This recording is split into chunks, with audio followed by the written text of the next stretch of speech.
It is honestly too much. It is becoming unbecoming. Left to me alone, this guy will be putting 30 to 40 to 50 years in prison, and then afterwards deported back to Lebanese or wherever he came from. It is unacceptable for any human being on this planet Earth to demonstrate such act in the midst of people, broad daylight, even if it's in the dark, hidden place. It is unacceptable. How much more him demonstrating in broad daylight in the midst of all these traders that were on the Osu Oxford Street. Do you know how busy that street is? You guys, you need to go and watch the video I'm talking about. Terrible. Which judge actually dealt with this case? I am really wondering. I am so curious to see the judge. Which judge?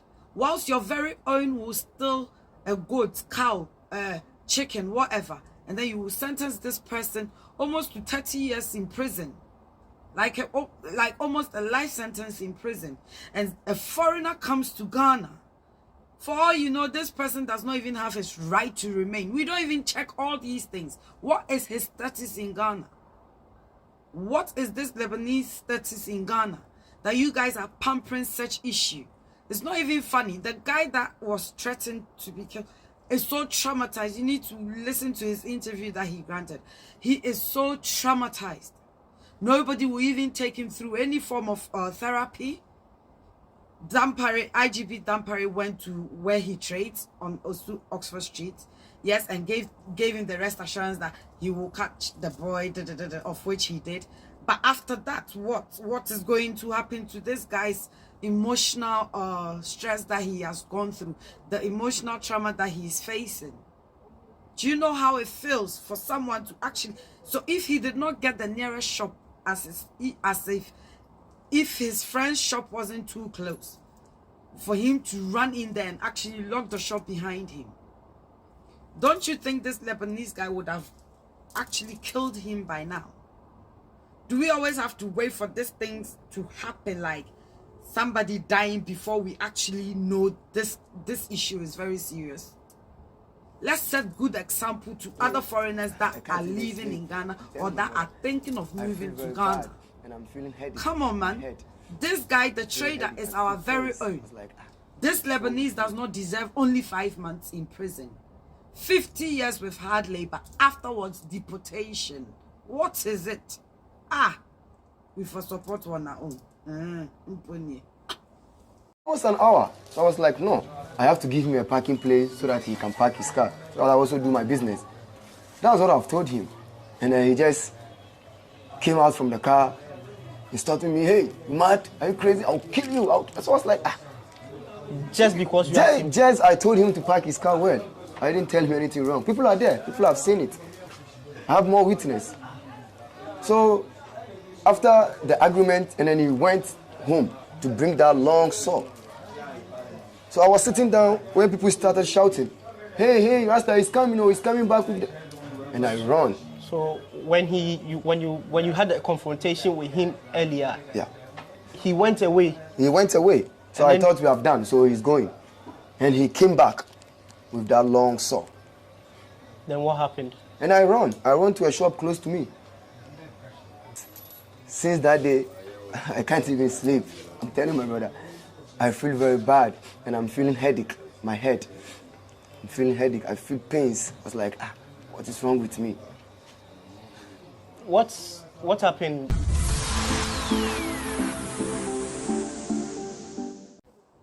Hi guys, it's me again, Lyn from Lyn-RealLife. Please subscribe to our YouTube channel, Lyn-RealLife. Facebook is Lyn and Lyn-RealLife. Instagram is Lyn-RealLife, or my personal account, Linda Ampadu. TikTok is Lyn_RealLife or Linda Ampadu. Well, my outfit today is made by Abigail Jemfi in Accra. Shop is called The Biggest Fashion. I've seen this trending video online, on Facebook, like literally everywhere on social media platform, about this Lebanese guy that was holding a sword, threatening a Ghanaian born and bred young man who is an entrepreneur doing his business at Osu Oxford Street, threatening him that he should come out of his friend shop that he actually ran to seek for rescue, that he would cut off his head. And finally, this Lebanese guy, Amir or whatever his name might be, has been arrested and has been given 5 months in prison. Like, are we serious as a country?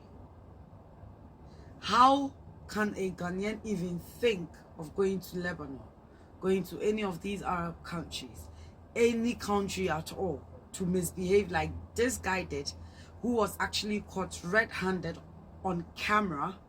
The video is trending. I'll ask you to put in a little bit of whatever it is I'm talking about. How dare any Ghanaian person travel abroad to misbehave like how this Lebanese guy has misbehaved in Ghana and only get 5 months in prison?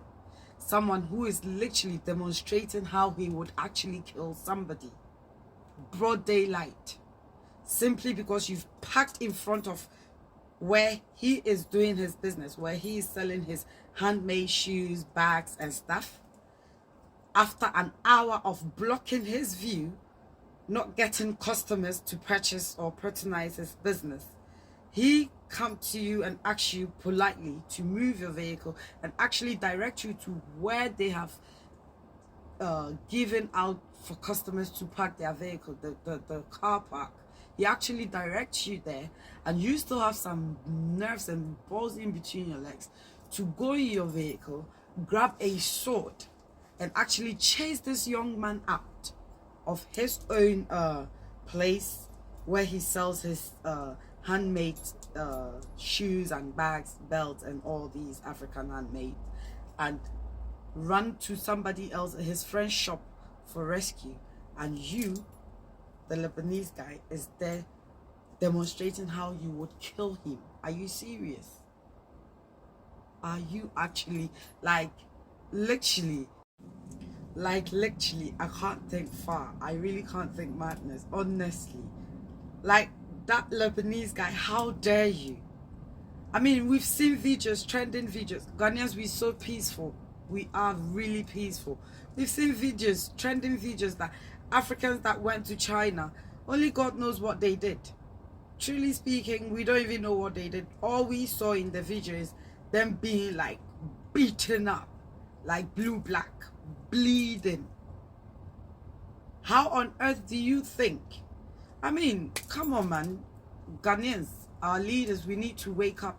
5 months for this guy who is holding a sword, demonstrating and even saying it out loud. Come out. If you come out, I will chop off your head. I will cut off your head.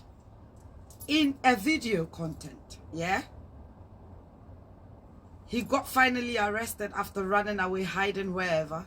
Dampare and his guys, actually IGP Dampare and his guys, went in there. They got him arrested, took him to court, and the judge only gave him 5 months.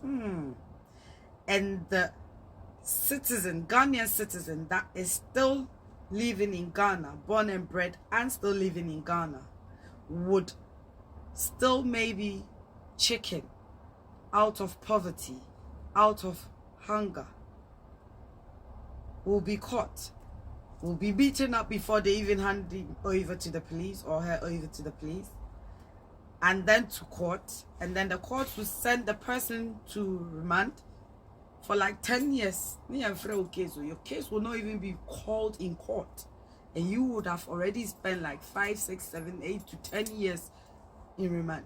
And then when finally they call your case, they will then give you like 30-something years in prison for stealing a goat, chicken, cow, name it, and so on and so forth.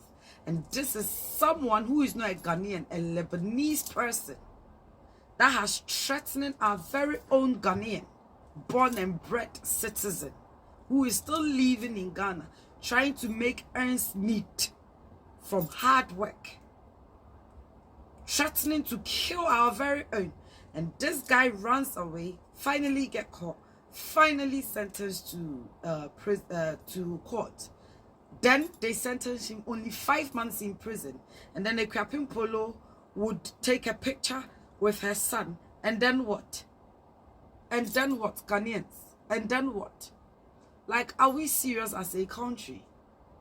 We are becoming unbecoming, and this is not fair for the Ghanaian citizen that lives in Ghana that are struggling. It is too much. It is